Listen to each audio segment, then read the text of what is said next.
आषाढी पौर्णिमा आणि वर्षावासाच्या पवित्र पर्वानिमित्त सहारगाव अंधेरी पूर्व येथील नालंदा बुद्ध विहारात आयोजित धार्मिक, सामाजिक आणि वैचारिक प्रबोधन कार्यक्रम उत्साहपूर्ण वातावरणात संपन्न झाला. कार्यक्रमाच्या अध्यक्षस्थानी संजय जाधव तर सूत्रसंचालन संदीप जाधव यांनी केले.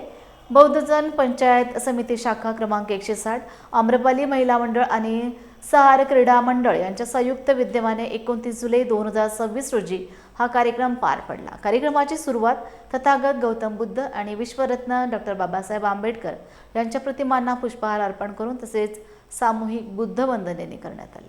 अनुसूचित जातीचं उपवर्गीकरण करता येत नाही म्हणून त्यांनी त्यांचं पिटिशन फेटाळलं होतं आणि त्यानंतर ते पिटिशन सुप्रीम कोर्टामध्ये गेलं. सुप्रीम कोर्टामध्ये 7 जजेस होते. त्या 7 जजेस पैकी एक जज जो 1 ऑगस्ट 2024 ला निर्णय आला पीव्ही चिन्नय्याच्या प्रकरणामध्ये सुप्रीम कोर्टचा, त्याच्यामध्ये बेला त्रिवेदी नावाच्या ज्या जज होत्या त्यांनी जो खालचा निर्णय दिलेला आहे आंध्र प्रदेश हायकोर्टचा तो बाधित ठेवून त्यांनी आपलं मत मांडलं की अनुसूचित जातीमध्ये ज्या 49 जाती आहेत त्या एक संघ आहे, होमोजिनियस आहे, त्यांना अशी फोडणी करता येत नाही. कारण ज्या समाजाला 3000 वर्षापासून पाणी पिण्यासाठी रोखलं, ज्या समाजाला मंदिर प्रवेश नाकारला, ज्या समाजाला स्पर्शही विटाळ होता, अशा समाजाचं क्रिमिलेअर किंवा उपवर्गीकरण होऊ शकत नाही. परंतु 6 जज मधील त्यांना सरकारचा आदेशच होता, ते निष्पक्ष जज नव्हतेच. त्याच्यामधील एक जजनी ते आपल्याच समाजाचे होते, भूषण गवई साहेब, त्यांनी स्पेशली रिमार्क केला की उपवर्गीकरण तर झालंच पाहिजे, त्याच्याबरोबर अनुसूचित जातीतल्या बऱ्याच लोकांमध्ये आता श्रीमंत लोक झालेले आहेत, त्यांचं क्रिमिलेअर सुद्धा झालं पाहिजे. म्हणजे त्यांचा आर्थिक निकष हा तपासला पाहिजे. म्हणजे ज्याचं उत्पन्न 8 लाखाच्या आसपास आहे किंवा 8 लाख आहे त्याला आरक्षणाचा फायदा मिळणार नाही, त्याला आरक्षणातून नोकरी मिळणार नाही, त्याचं शिक्षणामध्ये त्याला फायदा मिळणार नाही, रोजगार मिळणार नाही. म्हणजे तो आपले सर्व अधिकार जे डॉक्टर बाबासाहेब आंबेडकरांनी 1930 ते 1932 मध्ये गोलमेजच्या 3 परिषदामध्ये जे हक्क आपल्यासाठी आणले होते, ते हक्क सुप्रीम कोर्टाच्या निर्णयाचा गैरसमजूत करून, म्हणजे त्या निर्णयामध्ये त्या 6 जजेसनी हे सांगितलं होतं, भारतातल्या ज्या राज्य आहे जिथं वाटतं तिथं करा, म्हणजे असं सांगितलं नाही की करायलाच पाहिजे, सक्ती केली नाही, ऐच्छिकता दाखवली. ज्या राज्यांना वाटतं, इंदिरा साहनीच्या खटल्यामध्ये सांगितलं, 1992 सांगितलं की करता येत नाही. मग इथलचं सरकार आता जागृत झालं आणि त्यांनी आपल्या 59 जातीमधून एक समाज निवडला, तो हिंदुत्ववादी समाज. त्याच्यामध्ये मातंग समाजामध्ये 8 पोट जाती आहेत, मातंग गारुडी, मांग गारुडी, अशा पद्धतीच्या 8 सब क्लासिफिकेशन आहे. 49 जातीमध्ये 150 उपजाती आहेत. मोची घेतला तर तो मोची, रोहिदासिया, चांबार, चमारिया अशा पद्धतीच्या त्यांच्या जाती आहेत. आणि महार समाजामध्ये पण 3 जाती आहेत.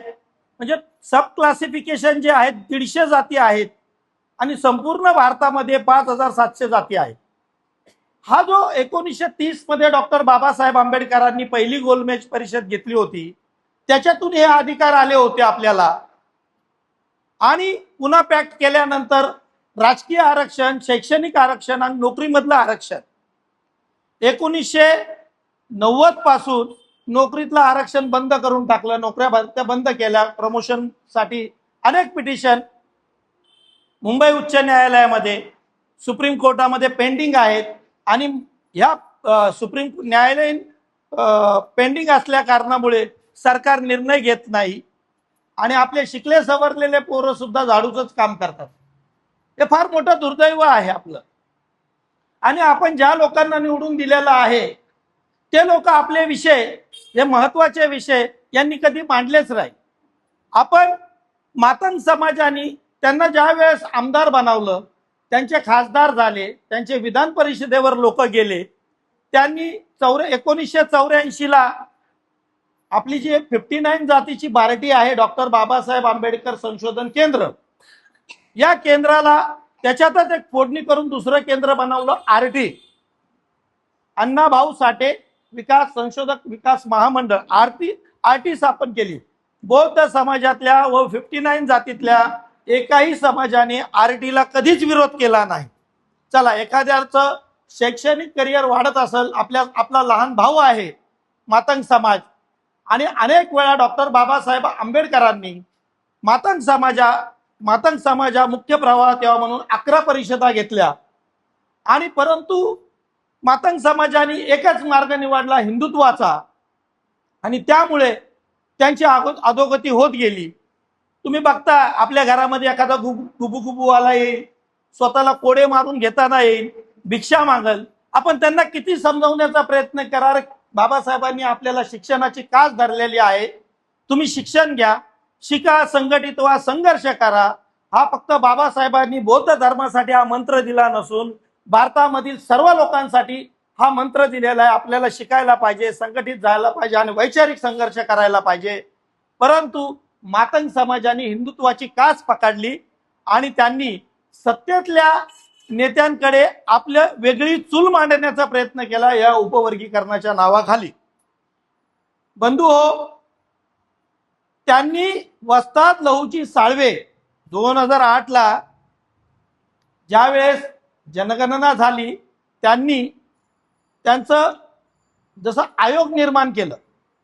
आपल्याकडे महात्मा फुले विकास मंडळ आहे आणि SC ST आयोग आहे, ते त्यांनी वेगळं केलं. वस्ताद लहूजी साळवे, आद्य क्रांतिगुरु वस्ताद लहूजी साळवे यांच्या नावाने एक आयोग निर्माण केलं की मातंग समाजावर काय अन्याय अत्याचार झाला तर ते आयोग लक्ष केंद्रित करेल.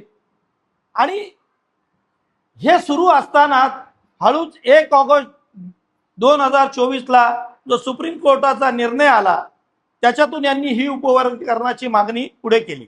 सुप्रीम कोर्टाच्या निर्णयामध्ये इम्पेरिकल डाटा म्हणजे सांख्यिक डाटा तुमच्याकडे जात निहाय किती आहे